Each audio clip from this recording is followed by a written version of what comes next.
Lasem, sebuah kota kecamatan di pantai utara Jawa, sekitar 10 km sebelah timur kota Kabupaten Rembang, Jawa Tengah, merupakan monumen dari sebuah kekayaan sejarah, seni budaya, filosofi, dan pasang surut kehidupan kerajinan batik yang mengguratkan harmonisasi multikultur.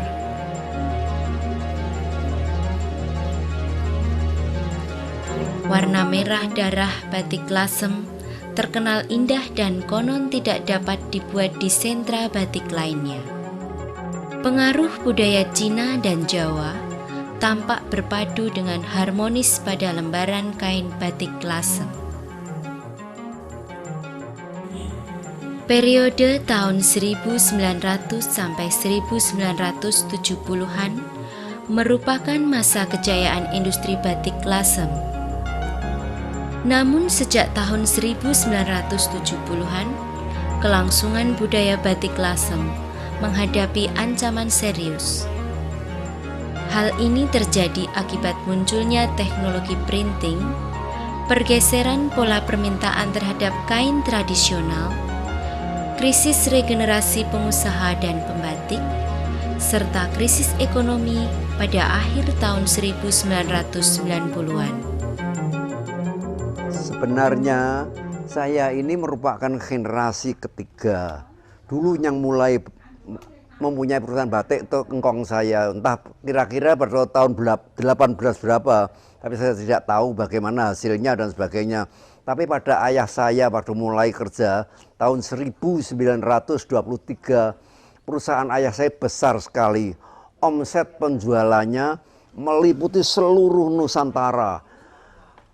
Di Sumatera, Sulawesi, Kalimantan, bahkan ke Malaysia juga, misalnya di Kuala Lumpur, di Penang, di Johor dan sebagainya, bahkan lebih jauh lagi sampai ke Suriname. Tapi perusahaan ayah saya berjalan lancar terus sampai tahun 1942 ketika Jepang masuk kemari, karena kekejamannya Jepang tadi terpaksa ayah saya tidak berani meneruskan pekerjaannya, berhenti sama sekali. Jadi perusahaan terbengkalai sampai zaman revolusi tahun 45. Perusahaan batik berjalan mulus sampai tahun 98 pada waktu pemerintahan Presiden Soeharto jatuh, maka terjadi krisis ekonomi. Jadi setengah mati batik itu hampir bangkrut.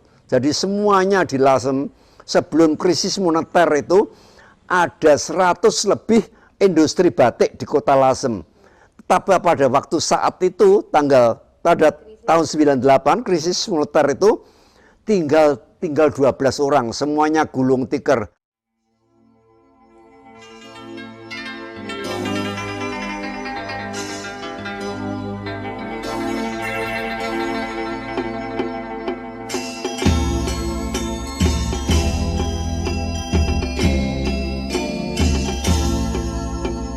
Batik Lasem demikian menarik untuk kita teliti dan kita kembangkan, karena sebagaimana halnya dengan batik-batik yang lain, batik Lasem itu adalah batik yang memiliki kandungan multikultur yang sangat kuat. Jadi corak, warna, ya, bentuk, fungsi dan sebagainya mencerminkan akulturasi budaya dari berbagai macam peradaban di dunia ini. Ada pengaruh-pengaruh dari budaya Cina atau Tionghoa, ada pengaruh dari India, pengaruh Jawa tentu khususnya, ya, pengaruh dari Belanda, ya, pengaruh dari Champa atau Vietnam, dan ada juga pengaruh-pengaruh budaya yang sifatnya lokal.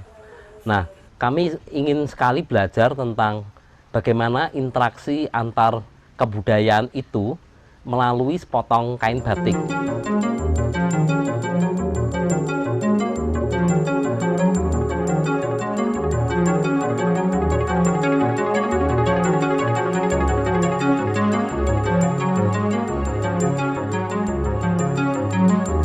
Tentang sejarah batik Lasem itu kami memperkirakan sebetulnya pada masa Majapahit itu batik itu sudah dipakai di Lasem sini, tapi dia punya motif itu masih seperti Mataraman lah, ya, seperti warna soga coklat biru ya, kemudian ada putihnya, persis seperti yang di Jogja kita lihat. Karena waktu itu Lasem merupakan sebuah kerajaan kecil dengan ratu atau kepala kerajaannya itu adalah Ratu Indu ya, sepupu dari Raja Hayam Wuruk.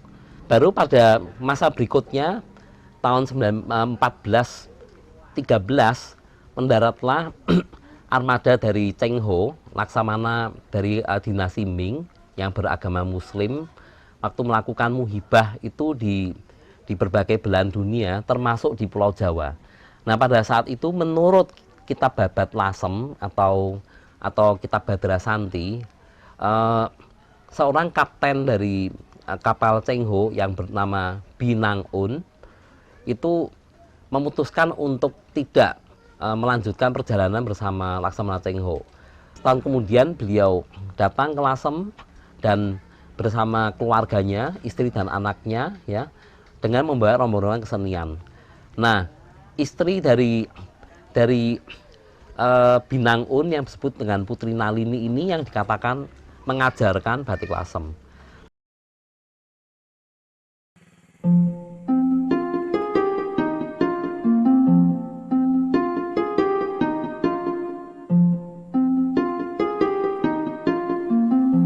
Desa Jeruk termasuk salah satu desa miskin di Kabupaten Rembang. Dari 400 lebih rumah tangga di Desa Jeruk, sekitar 70%-nya tergolong keluarga miskin. Kondisi sulitnya perolehan air menyebabkan 80% wilayah Desa Jeruk merupakan tanah kering, sedangkan sawah yang ada merupakan sawah tada hujan.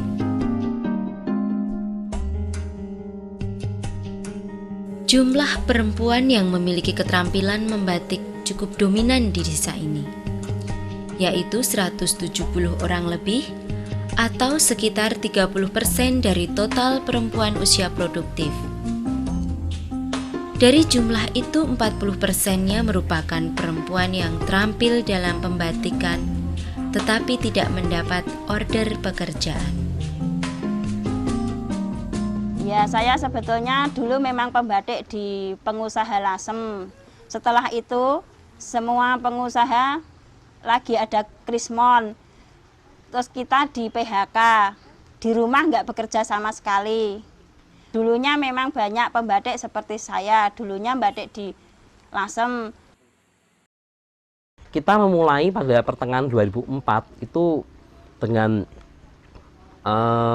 bertemu dengan Ibu Ramini di Desa Jeruk. Kemudian kita lihat beliau begitu bersemangat, komunikatif, ya, memiliki bakat-bakat yang terpendam di bidang kepemimpinan. Nah, dan pada saat itu beliau memang sudah tidak bekerja selama sekian lama. Nah, kita melihat Desa Jeruk ini itu mungkin memang tepat sekali untuk menjadikan sebuah pilot project.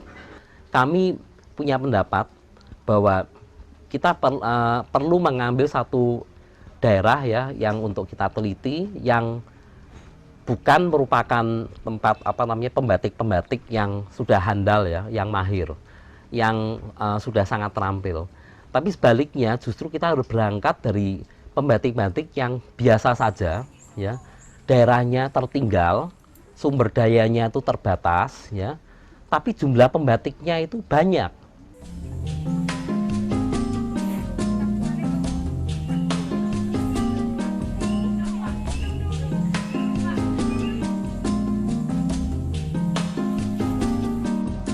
Ya, sebetulnya yang saya ajak untuk menjadi kelompok saya yang dulunya sudah ada yang nganggur, sudah tidak bekerja di pengusaha di Lasem, ada yang masih ada juga bekerja, akhirnya mengikuti kelompok saya. KUB menerima pelatihan dan kegiatan apa saja yang saya terima. Pertama kali saya mengikuti pelatihan di Imogiri. Setelah itu di sini juga ada pelatihan-pelatihan untuk kelompok. Kita kemudian mencoba membuat berbagai mapping atau pemetaan kebutuhan-kebutuhan apa yang diperlukan untuk pemberdayaan kelompok ini. Dari yang sifatnya teknis seperti pewarnaan, pengembangan desain, ya, pengembangan kemampuan di bidang manajemen, keuangan, pemasaran, negosiasi ya. Kemudian juga yang penting memahami itu kebijakan pemerintah yang kondusif untuk pengembangannya. Kelompok juga menerima pendidikan, kepemimpinan dan apa saja yang sudah saya jalankan. Di kelompok kami mengusahakan warna alam dan warna kimia. Yang pertama warna kimia kita bisa membuat secepatnya juga. Dan batiknya ada yang halus, ada yang kasar. Kalau yang alami itu memerlukan waktu yang lama. Tidak mudah seperti yang warna kimia.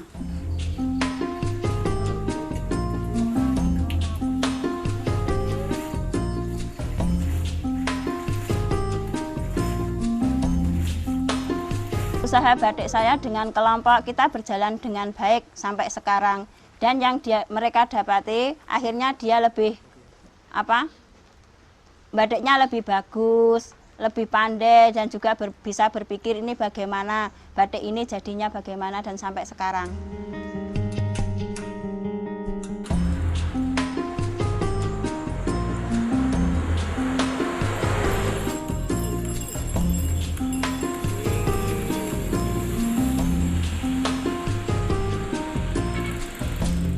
Pada hari tua ini karena saya banyak waktu nganggur, saya pikir-pikir alangkah baiknya kalau saya menyetakkan batik gara baru. Saya pun coba menuliskan huruf-huruf aksara-aksara Mandarin dalam kain mori.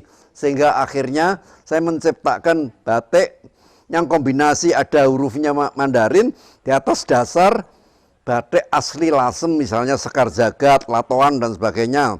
Dan akhirnya laku keras sekali. Sehingga 100 potong itu habis. Sekarang menerima pesanan, saya gak bingung bagaimana saya harus menangani ini.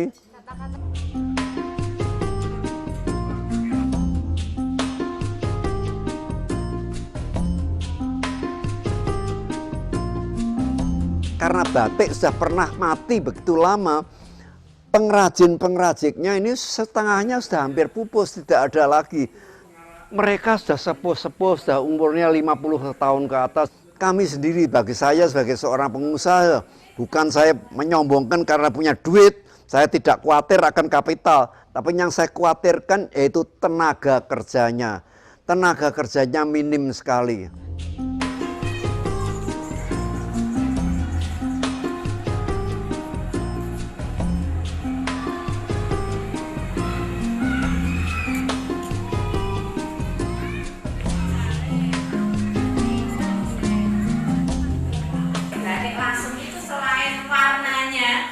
Warnanya yang terkenal dari batik Lasem itu adalah warna, yaitu terkenal dengan warna merah darah ayam.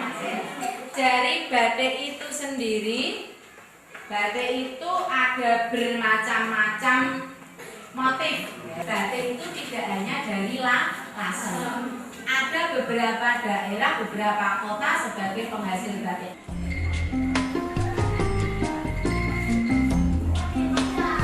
Regenerasi memang merupakan sebuah kendala yang sangat signifikan sekali yang harus kita